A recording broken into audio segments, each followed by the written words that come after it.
Bem-vindos. A União Europeia está em crise, o euro é questionado e há cada vez mais especialistas a sugerirem o regresso de Portugal ao escudo.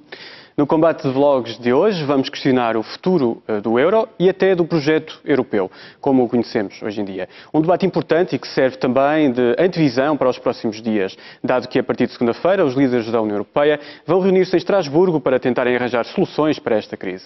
Em estúdio tenho 4 convidados mais do que habilitados para debater as questões em cima da mesa, mas também conto com a ajuda preciosa do Miguel Paiás Maduro, que está ligado por Skype a partir de New Haven, nos Estados Unidos. Miguel é professor na Law School da Universidade de Yale e também diretor do programa Global Governance do Instituto Universitário Europeu.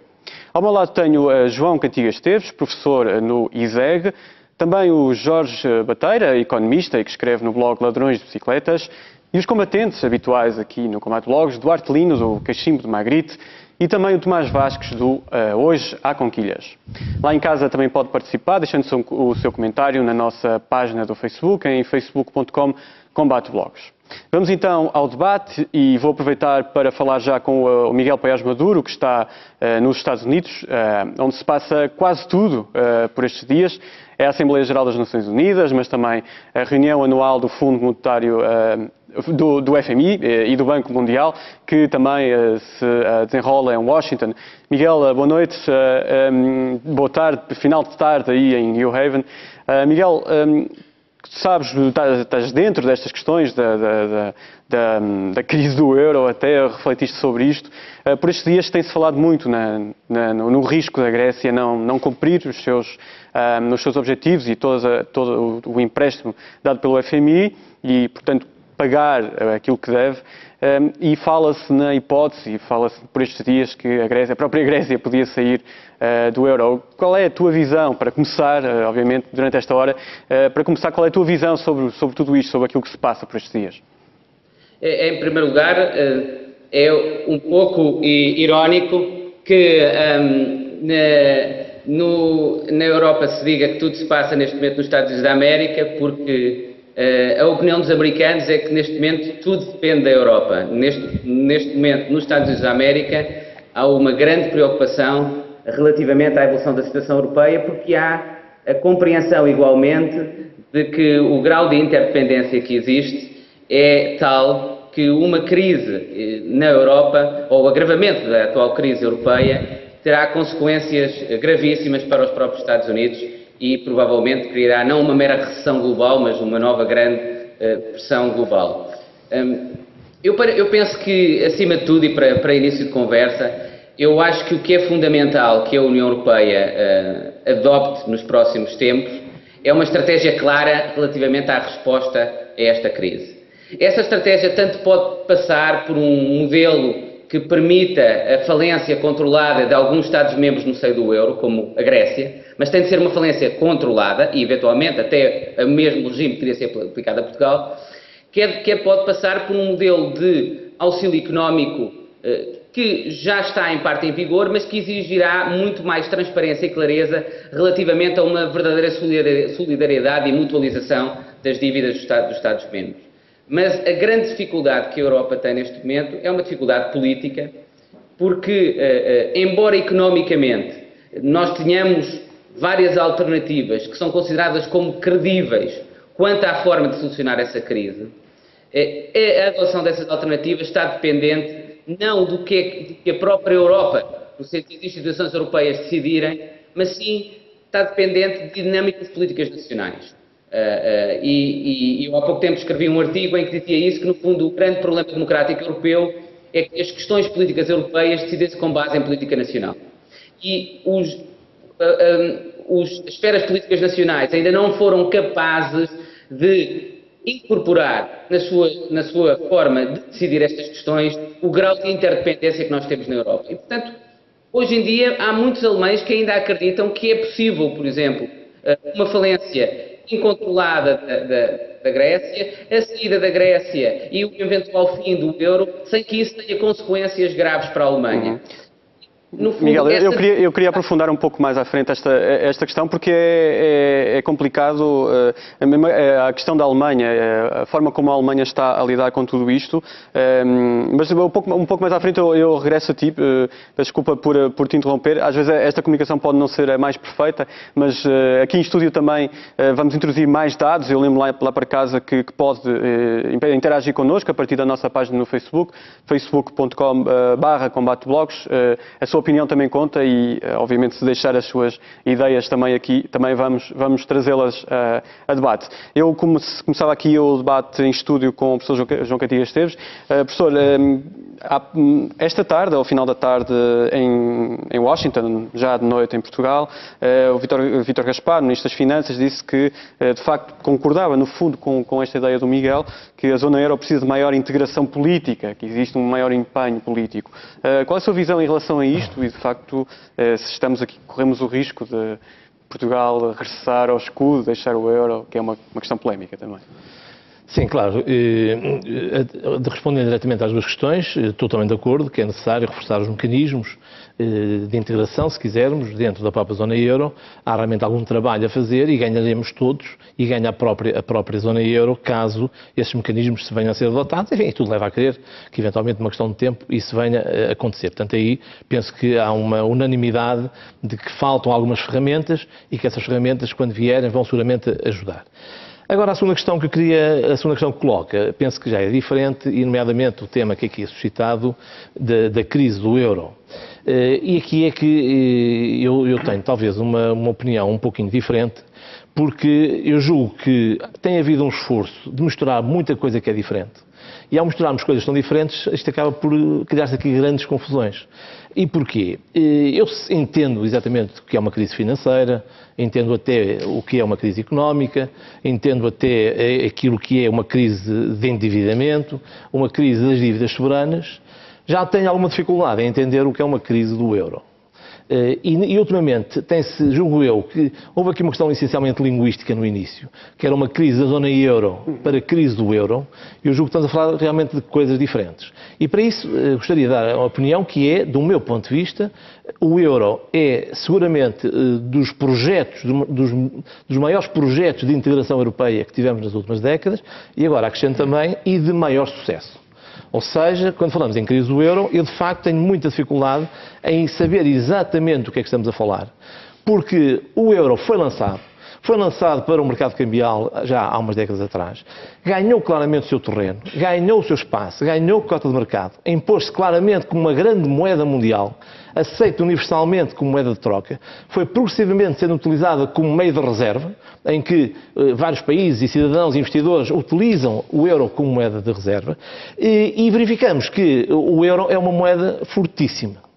Portanto, isto está forte e toda a gente diz, os analistas dizem que, inclusive, há quem fale que seja 20% acima do seu valor. Portanto, quando falamos especificamente da crise do euro, eu tenho efetivamente algumas dificuldades em perceber exatamente o que é que se está a falar.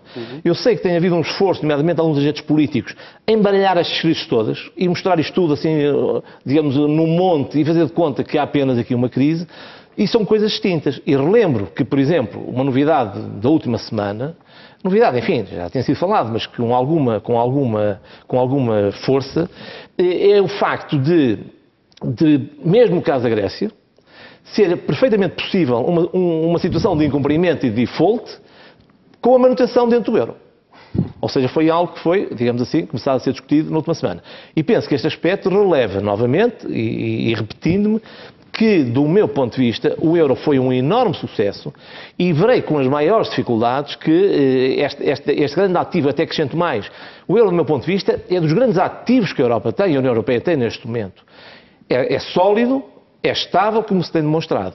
Portanto, eu julgo que é nesta base, e quando analisamos eventualmente o que é que possa acontecer, que devemos ter neste ponto. O último aspecto, se me permite, para concluir também o que eu considero ser um sucesso do euro na União Europeia, naturalmente da zona euro, é que proporcionou algo que é muito, muito importante nos mercados, nas economias e nos mercados financeiros, que foi a estabilidade cambial entre os respectivos membros que o compõem.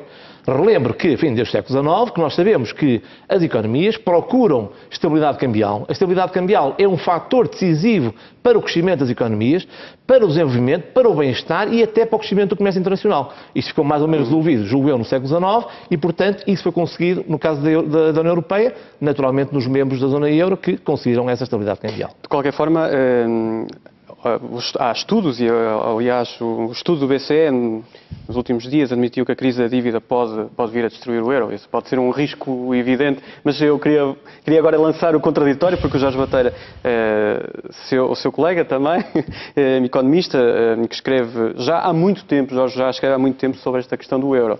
Há pelo menos 2 anos que eu penso que fala sobre isto, numa altura em que não se falava sobre esta questão tão profusamente. E o Jorge escreveu precisamente esta semana uma crónica no jornal I, em que o título era Pensar o nosso futuro pós-euro. Na sua perspectiva, esta é uma possibilidade, é algo que pode acontecer mesmo nos próximos tempos?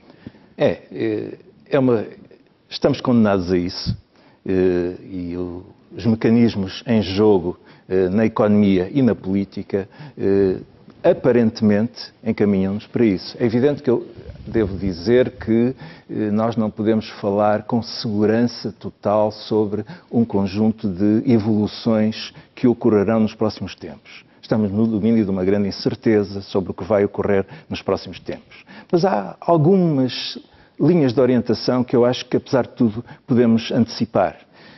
E é evidente, eu em 2009, acho que foi em junho ou julho de 2009, eu escrevi duas entradas no Ladrões de Bicicletas com o título O Fim do Euro, ou qualquer coisa como isto. E qual foi o ponto fundamental? Foi porque nessa altura eu percebi que a Alemanha tinha inscrito na Constituição um constrangimento relativamente ao déficit e que isso iria ser imposto aos outros países da União Europeia, da zona euro. Ora, isso evidentemente significaria um colete de forças de tal maneira insustentável, sobretudo para os países menos competitivos, que acabaria necessariamente por levar à situação em que estamos hoje. Portanto, eu diria que a situação da Grécia e depois a de Portugal, a da Irlanda e de Portugal, decorrem inevitavelmente do impacto da crise financeira de 2007-2008, que veio revelar um problema que estava latente. E qual é o problema que estava latente? É que numa zona monetária forte, de moeda forte, verdadeiramente os países com menor capacidade competitiva não conseguiriam sustentar indefinidamente os seus déficits na balança de transações correntes. E, portanto, a acumulação continuada de financiamento externo haveria de explodir, haveria de rebentar em qualquer momento. Aconteceu na sequência da crise. É curioso que, por estes dias também, Nouriel Roubini, que tem vindo a alertar para alguns problemas da economia mundial, dizia que, de facto, a Grécia devia sair do euro, e isso acaba por ter impacto naquilo que representa para Portugal. E até fala da situação da Argentina, que é um bocadinho diferente, mas o que é certo é que a Argentina saiu daquele espartilho que tinha da equiparação ao dólar e, de facto, viveu um ano de muita crise, mas ao longo dos tempos tem vindo a recuperar. Pelo que sei, o Jorge também, numa avaliação, pelo menos inicial, considera que se Portugal regressasse ao escudo, teria pelo menos um ano de grande crise, mas a partir daí poderia recuperar. Quer dizer, pelo menos ter níveis de crescimento a partir daí maiores do que aqueles que eu tenho que reconhecer que o texto do Nouriel Roubini, que circula e que é da sua agência de aconselhamento financeiro, é um texto profundo, com alguns pontos que provavelmente eu não estarei de acordo, mas, no essencial, ele coloca um argumento que é muito forte. E é basicamente este: ficar dentro do euro é assumir esta política deflacionista durante muitos anos, porque ganhar competitividade através de um abaixamento de salários e preços é duro, é desgastante, porque gera imenso desemprego e pobreza e, evidentemente, conflitualidade social. E isso, no final, até que se alcance esse nível, cá para baixo, imaginemos 30% de desvalorização, que não é feita por via cambial, mas por via de abaixamento de salários e preços. É evidente que isso vai levar muitos anos, Ele diz que pode levar 5 a 10 anos, depende dos países, depende da própria luta social. E no fim desse estado ainda está a economia destroçada e com grande dificuldade em arrancar. A alternativa é, por simplesmente, fazer um abaixamento rápido, fora do euro, e relançar imediatamente a economia a partir do uso da taxa de câmbio, que isso é possível, e não é só, agora acrescento, e política orçamental, e política industrial, e política de comércio externo, tudo políticas que não são possíveis dentro do atual euro. E se calhar isso também colocaria o próprio projeto do euro em questão, no fundo, que se vale a pena ou não. O projeto do euro já está em questão.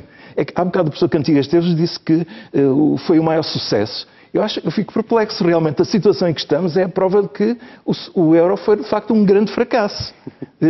Não estou a ver como é que foi um grande sucesso, a não ser que se veja apenas pelo parâmetro da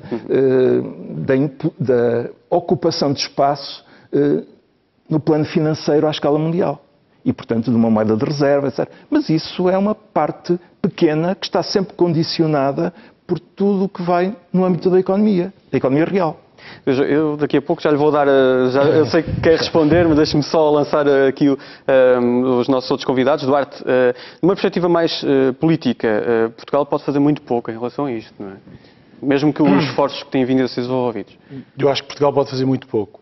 Portugal tem que fazer, na minha opinião, tem que fazer o que está a fazer.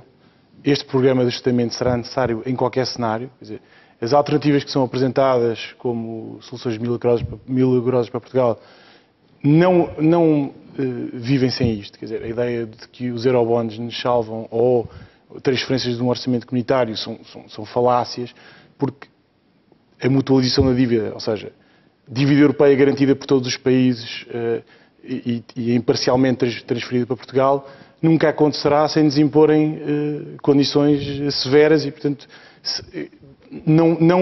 não evita este programa. Um orçamento comunitário que transfira uma parte da receita comunitária para Portugal para permitir o que se tentou fazer nos últimos 20 anos, também terá limites. Quer dizer, ninguém nos vai abrir uma conta corrente ilimitada que nos permita viver como temos estado a viver. Mas há aqui, eu acho que do que foi aqui dito resulta aqui um aspecto que me parece muito importante salientar. Parece, uma coisa é evidente, o euro foi criado com imperfeições. A definição da política monetária europeia não é uma solução. As assimetrias de risco dos vários países sujeitos a uma mesma moeda não está resolvido.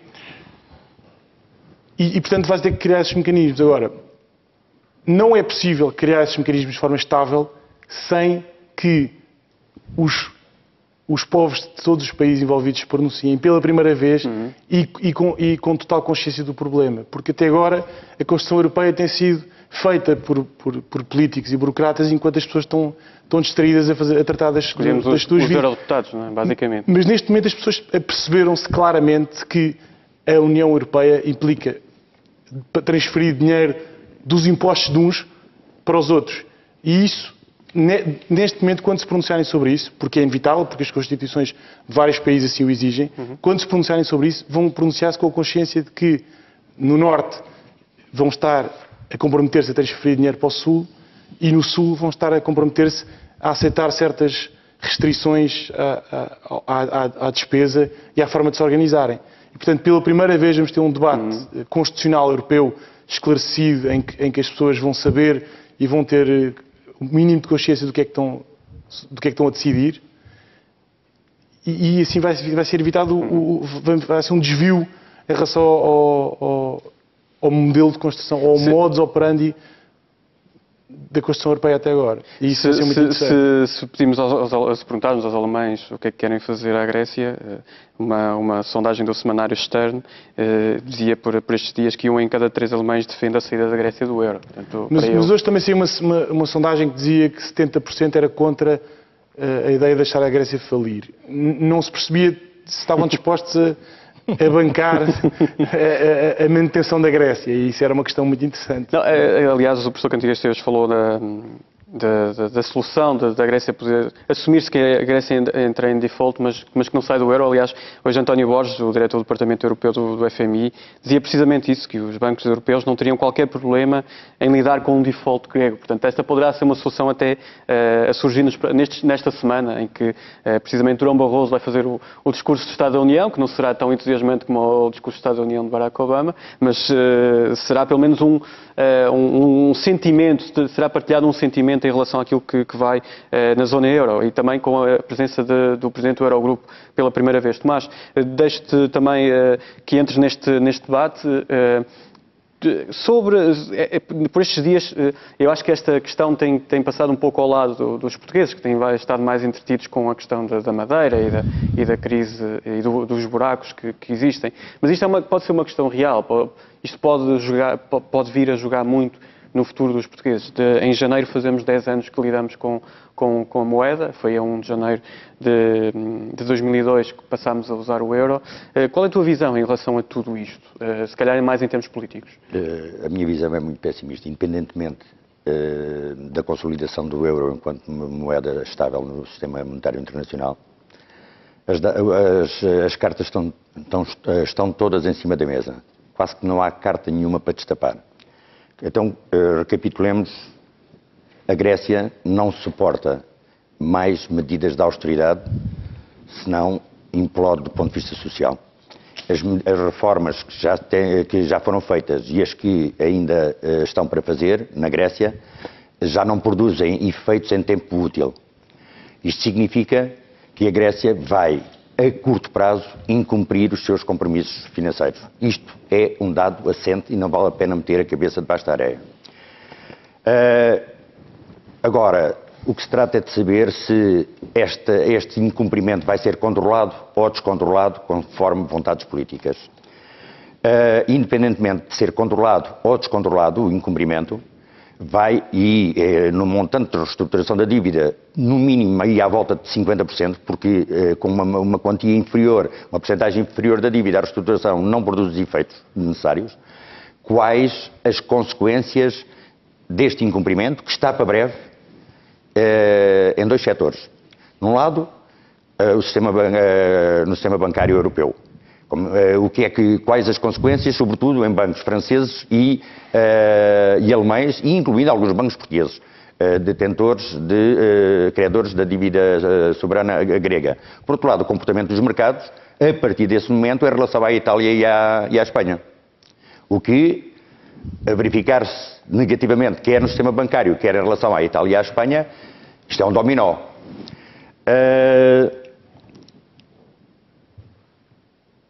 Depois temos a questão política. E a questão política é, nos últimos 2 anos, temos assistido a uma total incapacidade política de gerir esta situação. As medidas aparecem sempre à última da hora e para remendar situações que já se verificaram, porque tem 2 problemas. Tem a capacidade política dos atuais dirigentes europeus, por um lado, e tem a forma burocrática e democrática também, mas de funcionamento das instituições. E agora, na conferência, na Cimeira Europeia de dia 21 de junho, ainda nada foi aplicado. Medidas urgentíssimas. Estão à espera do Parlamento da Estónia, de eleições na Eslováquia, tudo paralisado. Outro exemplo é, para não referir, os últimos 2 anos de paralisia. Aliás, esta Cimeira Europeia tomou medidas já como por efeito em relação ao ataque dos mercados à Espanha e à Itália, sobretudo.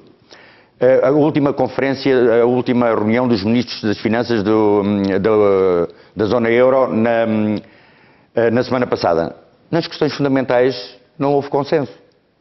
Nem na taxa sobre transações financeiras, nem no segundo empréstimo à Grécia. Portanto, o quadro está todo desenhado no sentido de a situação se agravar dia a dia, cada vez mais, sem respostas políticas à altura da grave crise. E o professor disse bem, os Estados Unidos estão preocupados com a Europa, não é? Porque a Europa vai provocar tudo isto, que está a rolar como bola de neve, e que, distraidamente, estamos a ver como espectadores isto vai provocar convulsão em todo o sistema económico, financeiro mundial. Agora, só para terminar, uma outra coisa, porque não podemos esquecer uma coisa. A Europa, os dirigentes europeus, nos últimos 2 séculos, se caracterizam por serem suicidários. O século XIX viveu em guerra permanente, quase do primeiro ao último dia. No século XIX, as guerras todas na Europa. E nós europeus, produzimos as 2 grandes guerras do século XX, com as consequências todas que todos conhecemos. E hoje estamos a assistir ao desfazer da Europa com o mesmo sentido suicidário que já provocou as guerras do século XIX e do século XX. Todos os países a União Europeia vai se desagregar e muito dificilmente, porque agora, neste momento, ainda era possível. Mas não, o que está à vista é que não há capacidade política de resolver definitivamente, avançar para um governo económico europeu, tomar medidas necessárias. Não deixei. Agora não há solução para... As medidas políticas serão... não há capacidade política, nem visão de futuro. Nem visão de futuro. Miguel, nos Estados Unidos, voltava a ti e também dizendo que podes... entrar sempre que quiseres neste debate. Portanto, algumas coisas já foram ditas que com certeza querem dizer, não é? Algumas coisas que foram ditas, e começo pela última intervenção. Eu acho que há realmente uma certa incapacidade de liderança política nos atuais dirigentes europeus. Em particular, direi até nos dirigentes de alguns Estados que são atores fundamentais na Europa. Refiro-me à Alemanha, mas não só. Mas, por outro lado, acho que há um certo paradoxo democrático na atual situação. Porque o que esses líderes políticos, por exemplo, que a chanceler Merkel está a fazer, é agir de acordo com os incentivos políticos internos que têm, em que a grande maioria dos alemães se opõem a novas medidas de ajuda, a novos pacotes de solidariedade e de apoio financeiro aos Estados com dificuldades na sua dívida de soberania. E, portanto, há aqui uma situação difícil de resolver. Num certo sentido, a atual dificuldade da Europa em decidir politicamente essas questões tem a ver com haver demasiada democracia nacional no contexto do processo político europeu. E o que é que nós podemos fazer a este respeito? Antes foi mencionada a questão da solidariedade. Eu acho que a questão é sem dúvida que a solução desta crise passa pela criação de mecanismos de intervenção política, de direção política mais coesa no seio da União Europeia. E que isso, ao mesmo tempo, tem de passar também por uma política de maior solidariedade de transferências financeiras entre os Estados. Mas eu queria dizer a esse respeito 2 coisas. A primeira é que eu não creio que nós possamos simplesmente criar uma lógica de solidariedade entre os Estados europeus. E que essa lógica de solidariedade passe por uma transferência de recursos de um Estado para outro. Na realidade, nós vimos até, no que se passou recentemente em Portugal, quanto à Madeira, que aquilo que nós ouvíamos algumas pessoas dizerem relativamente à Madeira é, no fundo, aquilo que os alemães dizem no que concerne os portugueses e os gregos. E nessa medida, a única forma que eu encontro de criarmos mecanismos de solidariedade financeira a nível europeu não é pensando numa lógica de transferência de uns Estados para outros Estados, mas é mudando de modelo de financiamento da União Europeia. E nesse sentido o que nós temos de pensar é que temos de criar recursos próprios no contexto da União Europeia que permitam aos cidadãos entender que aquilo que se trata não é de transferir dinheiro dos alemães para os portugueses, mas sim de distribuir melhor a riqueza que é produto do próprio processo de integração económica europeia. É isso que eu acho que é fundamental. Eu acho que é muito importante, e talvez esta seja a oportunidade dessa crise, relacionar a criação dos mecanismos de apoio financeiro com a criação de recursos próprios no contexto da União Europeia. Eu queria só fazer mais 2 notas pequenas. A primeira é que, num certo sentido, alguns dos mecanismos de intervenção que são necessários e dos quais se têm falado, como as obrigações europeias, já existem, ou a própria reestruturação das dívidas nacionais. Aquilo que o último Conselho Europeu acordou, relativamente ao novo mecanismo de estabilidade europeu, permite, no fundo, um mecanismo de intervenção que é bastante semelhante às obrigações europeias, que é este novo mecanismo europeu vai poder emitir dívida que depois vai ser entregue aos outros Estados a uma taxa de juros que é a mesma que esse mecanismo europeu vai conseguir obter essa dívida no mercado. Portanto, isso é a mesma coisa, num certo sentido, que ter obrigações europeias. E o mesmo no que se passa à reestruturação da dívida, em que, no fundo, tanto é possível uma reestruturação pura da dívida, como é possível comprar, os economistas dizem isso, comprar a dívida no mercado secundário a um valor muito mais baixo, o que equipara, no fundo, a uma situação muito semelhante à reestruturação da dívida. Qual é o problema? É que estes dois mecanismos, atualmente, não têm uma liderança política efetiva, nem têm uma autonomia de funcionamento e, portanto, criam grande incerteza no mercado. A recente decisão do Tribunal Constitucional Alemão veio dizer que, no fundo, o funcionamento destes mecanismos está dependente de uma decisão caso a caso do Parlamento Alemão. Ora, isto pode bloquear a qualquer momento o funcionamento destes mecanismos e é isto que está a criar grandes dificuldades relativamente à resolução da crise. Eu acho que o acordo do último Conselho Europeu tem as sementes, tem as bases necessárias para resolver a crise. O problema é tornar esse acordo transparente e tornar esse acordo com mecanismos de decisão efetivos. Ok, Miguel. Professor, o professor Cantigas Esteves acho que tem muita coisa para dizer, que foi aqui muita coisa, mas de qualquer forma estava esta ideia lançada pelo Miguel Poiás Maduro, que esta solução já pode ser aplicada. De qualquer forma existem muitas resistências, não é? Sim, de qualquer forma gostava de tocar aqui 3 ou 4 pontos que me parecem importantes. Relativamente à Grécia, muito brevemente, eu quero dizer que obviamente a estratégia tem sido ganhar tempo, portanto tem sido claramente ganhar tempo, e seguramente que esse tempo ganha-se e tem efeitos. Eu recordo que neste momento é preciso ver que as pessoas não estão paradas, os investidores não estão parados, os fundos de investimento não estão parados e têm tomado decisões estratégicas durante este último ano. Eu relembro, nós mesmo em Portugal tivemos uma notícia muito recente em que um dos grandes bancos, o BES, anunciou publicamente que não tem qualquer exposição à Grécia. Ora bem, isto é o BES. Ora bem, pela Europa e pelo mundo, há decisões que estão a ser tomadas. Isto apenas para dizer que não se sabe, concordo, o que é que implica um default da Grécia, mas uma coisa estou certo, um default da Grécia hoje tem consequências totalmente diferentes de há um ano atrás. Ou seja, porque os agentes económicos estão naturalmente a tomar decisões. Ganhando tempo para libertar os bancos desse peso. Ora bem, digo eu, não sei, quem diz os bancos, é uma análise, os agentes económicos. Claro, e tem um caso concreto que é, digamos, o BES acontece. Depois, relativamente à questão de portuguesa e à questão da saída do euro, eu penso que neste momento estamos aqui numa situação um pouquinho perigosa. Qual é? É que em países como a Grécia e Portugal, naturalmente, onde as situações são bastante complicadas, pode passar para a opinião pública a ideia de que pior não é possível. Eu penso que tem que ser dito com clareza que a saída do euro de qualquer um destes países é completamente e muitíssimo mais trágica do que aquilo que existe atualmente. E julgo que, acho que deverá competir aos agentes políticos haver também muita frontalidade e clareza a explicar o que isso quer dizer sair, neste caso, do euro. Não deixa de ser irónico, simultaneamente em que falamos que é necessário mecanismos europeus, governos europeus e todo um conjunto de europeus, podermos dar de barato algo que já existe, que é o euro, que é comum. Bom, por último, relativamente a Portugal sair do euro, eu penso que aqui temos que precisar várias coisas. Primeiro importa dizer que, do meu ponto de vista, sair do euro, quais são, digamos, os objetivos imediatos? São 2. É, naturalmente, a desvalorização cambial e é a possibilidade de criar moeda. Basicamente, são essas as duas grandes razões. Ambas, do meu ponto de vista, não são virtudes. E porquê? Porque desvalorização cambial, primeiro, convém dizer que a política cambial é algo muito recente em política económica. Praticamente tem 3 ou 4 décadas. Porque a humanidade, nos seus últimos 3.000 anos, a regra é de câmbios fixos, de paridades fixas, por se considerar que os câmbios são uma enorme fonte de perturbação das economias e do crescimento económico. E por isso é que se tem buscado sempre a estabilidade cambial a nível global. Ora bem, porquê é que acabou a estabilidade cambial? Pelas piores razões. Como sabemos, foi na década de 70, por causa do desvario que, em primeiro lugar, aconteceu nos Estados Unidos, a financiar a guerra de Vietnã e a financiar uma guerra sem ter dinheiro. Então o que é que eu faço?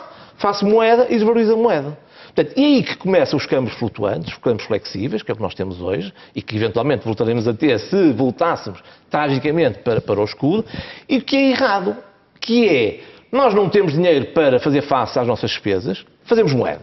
Moeda completamente virtual, sem suporte económico e sem ter nada a agarrá-la. Aliás, se me permite, neste momento, o grande problema financeiro do mundo, em geral, é toda esta indisciplina na criação de moeda que faz com que tudo isto seja virtual. É preciso dinheiro, faz-se dinheiro. Desvalorização da moeda. Está a acontecer também nos Estados Unidos? Exatamente, muitíssimo nos Estados Unidos, novamente, pelas piores razões. Novamente. Ou seja, e o que é que isto quer dizer? Quer dizer que o século XIX... Então, na sua ideia, o BCE faz bem em não ter esse mecanismo de criar moeda? Eu vou mais longe. Neste momento, a nível global, a nível mundial, aquilo que nós devíamos ambicionar, aquilo que nós devíamos lutar, e a Europa poderia liderar, era o lançamento de uma moeda única global. Esse é o verdadeiro projeto que devíamos ter, que era retirar a perturbação cambial dos mercados e das economias, que são uma total perturbação no que está a acontecer. Mas acha que isso é politicamente possível? Não, se acompanhado do que está a acontecer no G20, é o que está a acontecer. Veja o que aconteceu aos Estados Unidos e voltando à revolução cambial. Porque a revolução cambial tem um problema. Um país desvaloriza. Vamos supor que o país B também desvaloriza e o outro desvaloriza. Todos desvalorizam. Voltamos à primitiva. E dou-lhe um exemplo. Porquê que os Estados Unidos andam há que tempos aflitíssimos e perturbados com o caso da China? Porque a China fez uma maroteira. Porque os Estados Unidos desvalorizam a moeda, criam moeda, e a China o que é que fez? Fez o pega ao dólar. E, portanto, temos um câmbio fixo. Ou seja, os chineses, para não ir naqueles folclores norte-americanos de criar moeda sem qualquer suporte, o que é que fizeram? Indexaram a moeda. Os americanos bem praguejam de que tem que liberalizar o mercado, tem que valorizar a moeda chinesa, tem que valorizar, e eles não valorizam porque naturalmente não têm mercado e têm um câmbio administrativo. Portanto, neste momento, para esta crise financeira, do meu ponto de vista, os câmbios são perturbadores. Portanto, a grande luta que o mundo deve ter, e a Europa devia liderar, porque, repito, a experiência do euro é absolutamente fantástica e é um sucesso, devia alargá-la ao nível do G20 a todo o mundo e lançar as bases concretas para uma moeda única global e retirar, digamos assim, eu quase usar uma palavra forte, que é a batota da desvalorização. Porque assim, eu não sou competitivo. Então vou usar a desvalorização cambial para ganhar competitividade que não tenho. Portanto, eu julgo que este é um ponto central. E repito, obviamente que o mercado cambial é fantástico. Eu próprio aprecio imenso o mercado cambial. Mas só para lhe dar uma ideia, diariamente são negociados no mercado cambial 3 trilhões de dólares, o que é nada mais nada menos 10 vezes o PIB mundial. Diariamente. Ou seja, o grande fator de perturbação que nós temos neste momento no mundo, do meu ponto de vista, é esta completa loucura dos câmbios associada à outra, que é a criação de moeda sem qualquer governo e sem qualquer disciplina. E, portanto, nós na Europa que temos um passo dado, julgo que devemos, aliás, exportá-lo, e relembro que ao nível do G20, o G20, quer a China, quer o Brasil, têm insistido constantemente, quando dizem que não queremos o modelo do dólar, não queremos o regime do dólar, é disso que estão a falar. Eles querem uma moeda única global, querem retirar a perturbação trazida pelos câmbios para as economias e para os mercados, que só baralha isto tudo. E, portanto, essa é que é a grande tarefa mundial. A grande agitação aqui à esquerda, em relação a isso, obviamente que é uma posição muito vincada. Tomás, há pouco querias referir, tem algo a ver com isto? Não tem a ver com isso, tinha a ver também com o professor Miguel Maduro. É evidente que é muito interessante a moeda única mundial.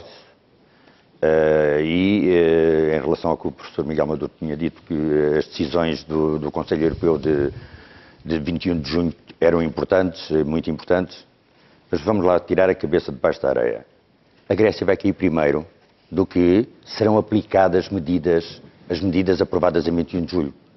Vai entrar em incumprimento primeiro. Portanto, estamos perante realidades aceleradas com as quais não se compadece as grandes teorias sobre a moeda única, as desvalorizações e as valorizações do cambiais, com as quais não se compadece as situações sociais que a Grécia vai viver, está a viver. Portanto, a Grécia, nas próximas 2, 3 semanas, vai entrar em incumprimento. Isto é uma realidade.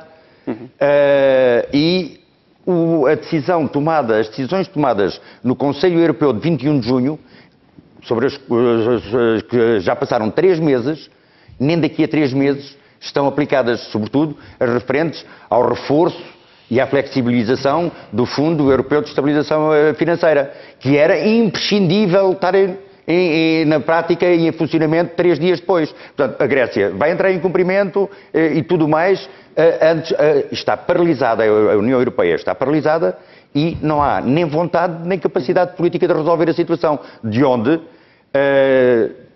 os factos estão cá todos para isto, a bola de neve e o dominó, se desenvolverem, se desenrolarem com grande gravidade nos próximos meses. Diremos que o professor tem aqui uma perspectiva otimista, penso que o Jorge Bateira terá uma visão diferente. Jean-Claude Trichet, o Presidente do Banco Central Europeu, a garantia que a Europa não está em negação em relação à crise da dívida. Estará em negação ao dizer isto? Reparem bem, se nós nos lembrarmos aqui há dias, falava-se de que a Alemanha já tinha algo preparado, tinha um plano para o incumprimento da Grécia. E antes, há mais algum tempo atrás, a própria Grécia, dizia-se, já estava a estudar um plano que previa até o abandono do euro. Ambas as partes negaram e toda a gente percebe que, no fundo, há aqui um jogo de parte a parte em que, de facto, se estudam cenários e se preparam jogadas que vão acontecer daqui a alguns tempos. E, portanto, o que nós temos de perceber é basicamente isto. 2 pontos. A Grécia nunca mais consegue pagar esta dívida. Portanto, é fatal que vai haver uma reestruturação dramática, grande. Que a ajuda da decisão do Conselho Europeu de 21 de julho é pouco significativa e não resolve o problema grego. Portanto, até segundo a análise do Rubini, agrava o problema grego, porque os bancos que entrariam no processo de aceitar uma redução dos seus créditos, também eles iriam ser garantidos segundo um processo tipo plano Brady, que já foi usado há muito tempo atrás, e que essas garantias acabariam por ser agravamento da dívida grega no caso de incumprimento. Na prática, aquilo reduz-se a pouco. E, por outro lado, sabemos muito bem que os gregos não vão tolerar muito mais tempo este tipo de políticas. Portanto, as coisas estão, eu concordo com o Tomás, lançadas para um default, um incumprimento dentro de algum tempo. Só uma buchazinha antes de... depois há um problema ainda mais grave. Todas estas medidas, quer na Grécia, quer em Portugal, quer noutros países eventualmente que estão a acontecer, só vão provocar recessão. Não há pagamento de dívidas sem crescimento. É só mais... Queria terminar. Só queria completar com esta ideia. Não há dúvida nenhuma que estas políticas já foram usadas no passado. Nos anos 30, faliram. A ortodoxia aplicou estas políticas e rebentou com a economia norte-americana. E, portanto, nós temos que perceber que não há precedente nenhum histórico de recessão, baixa dos salários, baixa dos preços, por aí fora, para ganhar competitividade. Não há, isso não funciona. E esta solução aqui apresentada pelo professor de uma moeda única mundial? É lirismo, eu percebo a ideia, mas francamente há aqui um ponto que é fundamental. Nós não devemos nunca esquecer que as moedas surgiram por poder nacional. Tem que haver por trás de uma moeda um poder político. O soberano que emite moeda, e a moeda tem que estar respaldada num orçamento, porque é a garantia de que a moeda vale, é a garantia que o soberano dá de que pode cobrar impostos. Isto está associado ao nascimento da moeda. E, portanto, não podemos imaginar que uma moeda subsista no espaço europeu sem um poder soberano federal. Obviamente que a Alemanha e vários países da Europa do Norte não querem de todo o passo federal. Portanto, eu não vejo como é que o Miguel, que está longe de nós e não está aqui no estúdio, avança com medidas ou hipóteses de solução que são federalistas quando não há sustento político para elas. Sim, mas no fundo o Miguel o que diz é que já existem medidas, não é? Sim, Miguel, pode intervir. Posso dizer só, porque eu gostava de fazer um primeiro comentário. É verdade, e eu concordo, que não é possível sair da atual recessão, e nunca saiu da atual recessão, com políticas que são políticas sem crescimento económico, dificultam o crescimento económico. Mas eu não creio que o incumprimento seja a solução igualmente, porque também não conheço, pode ser, eu não sou economista, mas talvez alguns economistas aí me demonstrem o contrário, não conheço nenhuma saída de uma crise através de uma falência do sistema bancário, que seria a consequência do incumprimento, não é?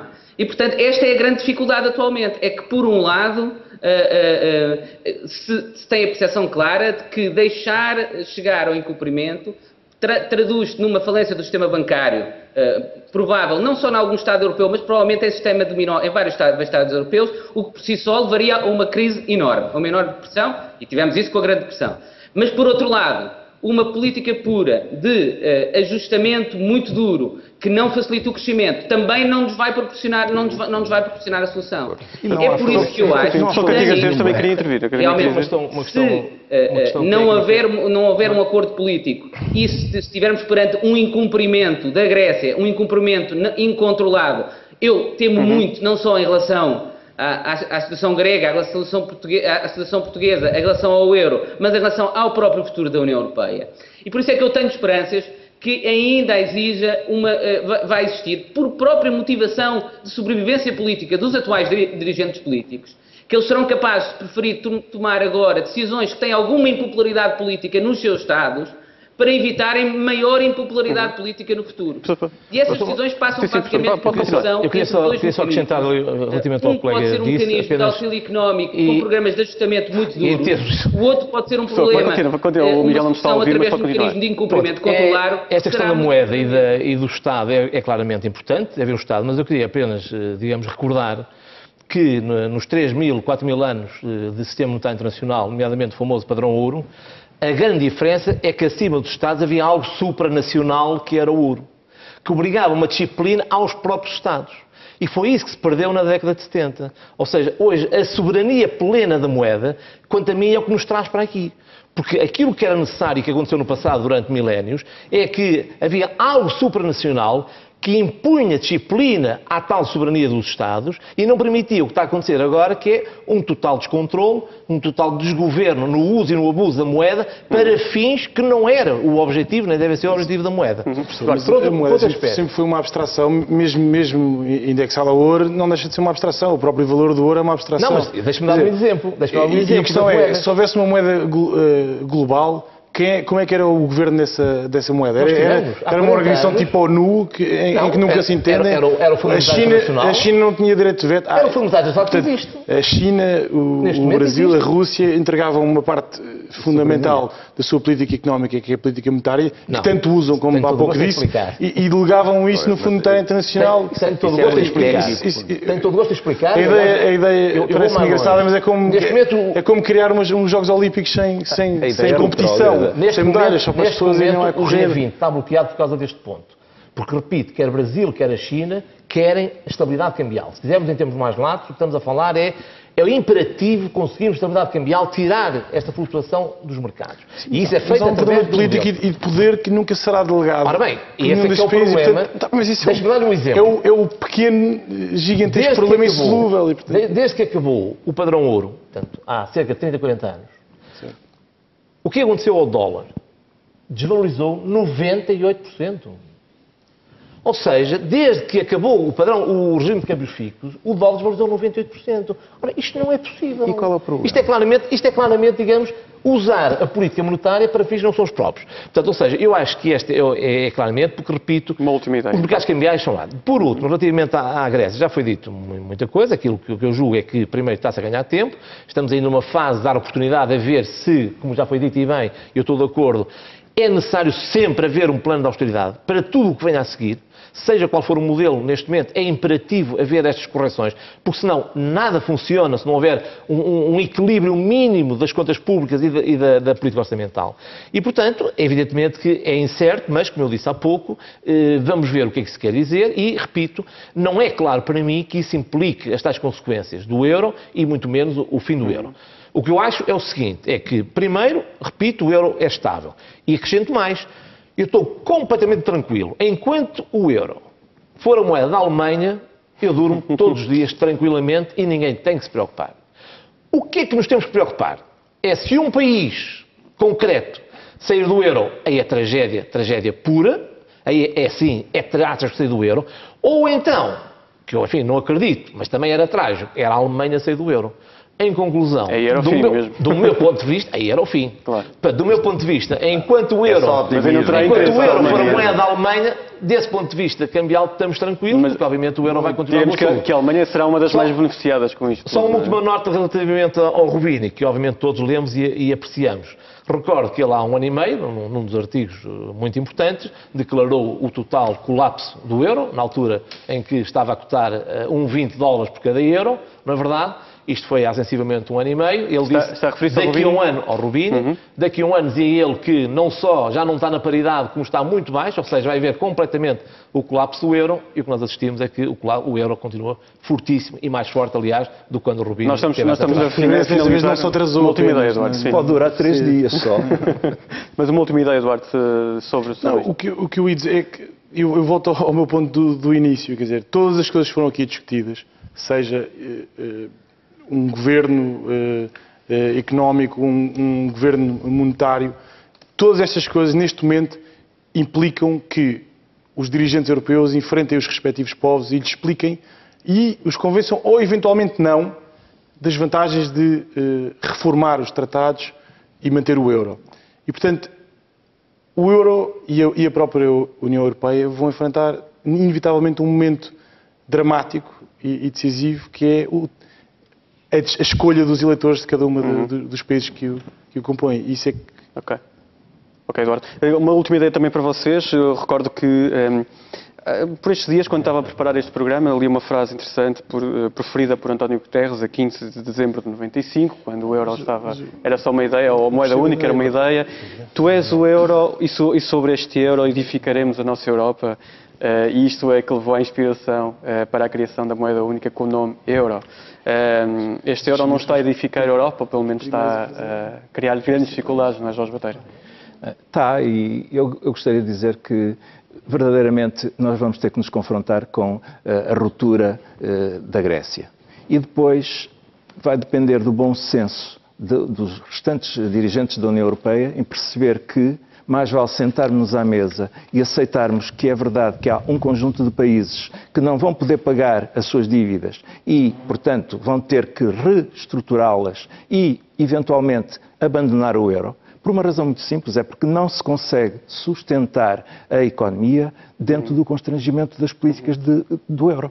Portanto, ou decidem de uma forma organizada, reconhecendo o problema, retirando a cabeça debaixo da areia e reconhecendo o problema, ou se não o fizerem, e temo bem que possa ser essa a saída, nesse caso, a Grécia evidentemente vai sair do euro porque é insustentável não cumprir e continuar com os constrangimentos todos da moeda única. E, portanto, isso vai obrigar. Eu aí concluo desta forma. Como é que se vai sustentar a aplicação de um plano de austeridade drástico como o do nosso memorando, sabendo que, de qualquer modo, não poderemos nunca ir aos mercados de capitais porque, por isso, simplesmente, nós seremos, para todos os efeitos, o próximo. E, de qualquer modo, nós vamos ter uma situação que é, não podemos pôr a nossa economia a crescer, ter uma estratégia de desenvolvimento, etc. Portanto, não faz sentido cumprir este memorando. Muito obrigado. Acho que o debate foi muito animado, aqui com visões muito diferentes sobre esta questão. Agradeço também ao Miguel Paiás Maduro, que esteve ligado a partir de New Haven, nos Estados Unidos. Miguel, não vou poder dar mais tempo. Muito obrigado pela participação a partir da Universidade de Yale. Foi assim mais um combate de vlogs, opinião livre e irreverente na TV 24. Nós regressamos na próxima semana com mais debates bem pungentes da nossa sociedade.